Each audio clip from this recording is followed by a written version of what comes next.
हर हर Mahadev. 17 October 2025 शुक्रवार, कार्तिक मास कृष्ण पक्ष एकादश तिथि, प्रातः 11 घंटा 12 मिनिट।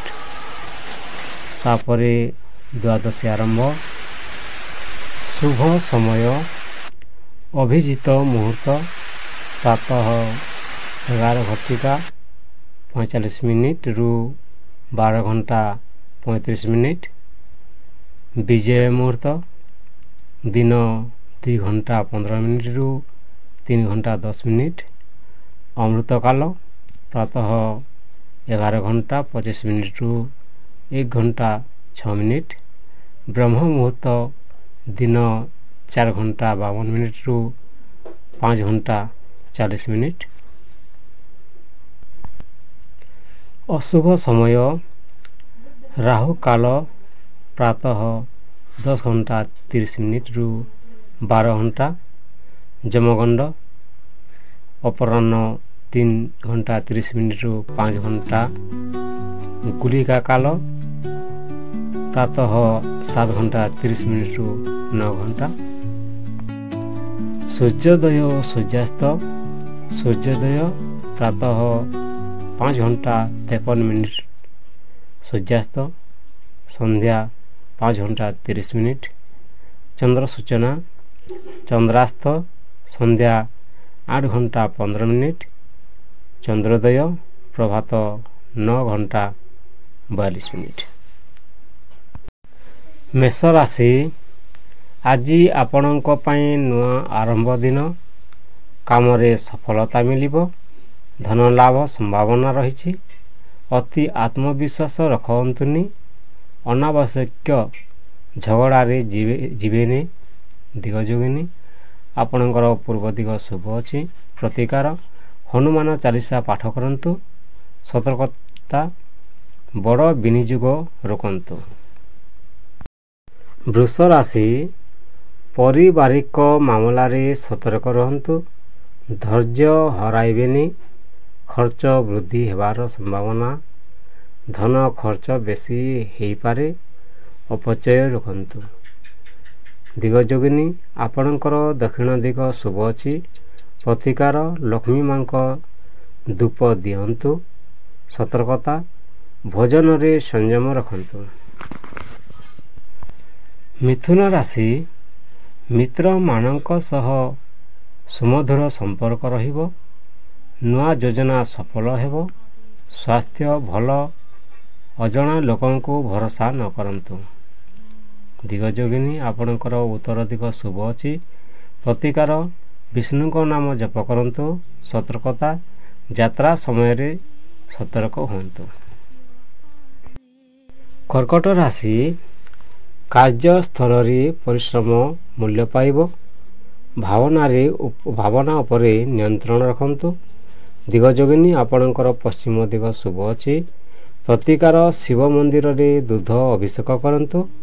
सतर्कता पुराना संपर्क आवेगरे निष्पत्ति नेबेनि। सिंह राशि। सम्मान वृद्धि हेबो। आत्मविश्वास अधिक रहिबो। नुआ संपर्क लाभदायक। अहंकार और गर्व रहिले संपर्क खराब हेबो। दिगजोगिनी आपणकर पूर्व दिग शुभ अछि। प्रतिकार सूर्य को जल अर्पण करंतु। सतर्कता मतभेद रोकंतु। कन्या राशि। अधिक चिंता न करंतु। काम देरी हेबो किंतु फल भल हेबो। आर्थिक दिग उन्नतिशील हेबो। अधिक काम चिंता वृद्धि हेबो। अधिक कामरे चिंता वृद्धि हेबो। दिगजोगिनी आपणकर उत्तर एवं पूर्व दिग शुभ अछि। प्रतिकार गणेश मंदिर दर्शन करंतु। सतर्कता स्वास्थ्य को अवहेला न करंतु। तुला राशि। आज निष्पत्ति नेबारे सतर्क हुंतु। पारिवारिक समस्या शांतिपूर्ण हेबो।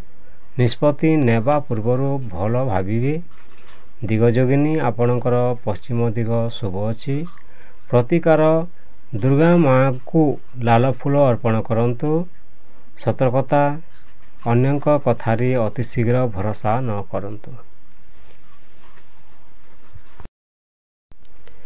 ବିଛା ରାଶି, ମନୋବଳ ଭଲ ରହିବ। ଅପେକ୍ଷିତ ଲାଭ ମିଳିପାରେ। ଶତ୍ରୁ ଦଳ ନିର୍ଜୀବ ହେବ। ଅତି କ୍ରୋଧ ରଖିଲେ କାମ ବିଗିଡ଼ି ଯାଇପାରେ। ଦିଗ ଯୋଗିନୀ, ଆପଣଙ୍କର ଦକ୍ଷିଣ ଦିଗ ଶୁଭ ଅଛି। ପ୍ରତିକାର, ମଙ୍ଗଳବାରେ ଚଣା ଦାନ କରନ୍ତୁ। ସତର୍କତା, ଶତ୍ରୁମାନଙ୍କୁ ଅବହେଳା ନ କରନ୍ତୁ। ଧନୁ ରାଶି, ଯାତ୍ରା ଯୋଗ ରହିଛି। ଯାତ୍ରା ଦିନେ ସତର୍କ ରୁହନ୍ତୁ। ଆନନ୍ଦ ଓ ସୁଖ ସମ୍ଭାବନା ମିଳିପାରେ। ବୃଦ୍ଧମାନଙ୍କ ଆଶୀର୍ବାଦ ମିଳିବ। ଦିଗ ଯୋଗିନୀ, ଆପଣଙ୍କର ଉତ୍ତର ଦିଗ ଶୁଭ ଅଛି। ପ୍ରତିକାର, ବିଷ୍ଣୁ ସହସ୍ରନାମ ପାଠ କରନ୍ତୁ।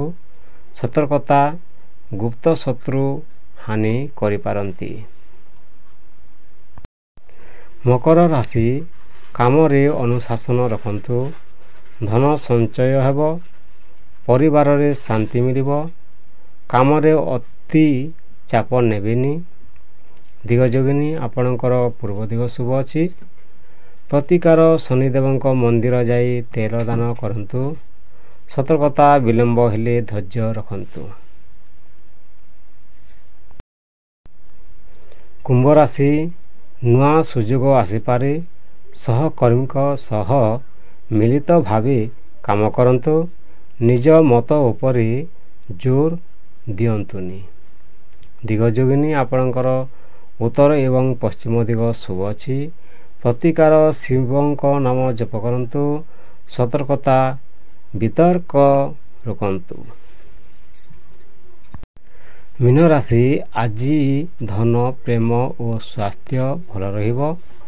ଯାହା ଭାବୁଛନ୍ତି ତାହା ସଫଳ ହେବ। ଅତି ଭାବନା ପ୍ରବଣ ହେଲେ ନିଷ୍ପତ୍ତି ଖରାପ ହୋଇପାରେ। ଦିଗ ଯୋଗିନୀ, ଆପଣଙ୍କର ଦକ୍ଷିଣ ଏବଂ ପୂର୍ବ ଦିଗ ଶୁଭ ଅଛି। ପ୍ରତିକାର, ତୁଳସୀକୁ ଜଳ ଦିଅନ୍ତୁ। ସତର୍କତା, ଧନ ଋଣ ଦେବାରେ ସତର୍କ ହୁଅନ୍ତୁ। ଆପଣମାନେ ଭିଡ଼ିଓକୁ ଶେଷ ପର୍ଯ୍ୟନ୍ତ ଦେଖିଥିବାରୁ ଧନ୍ୟବାଦ।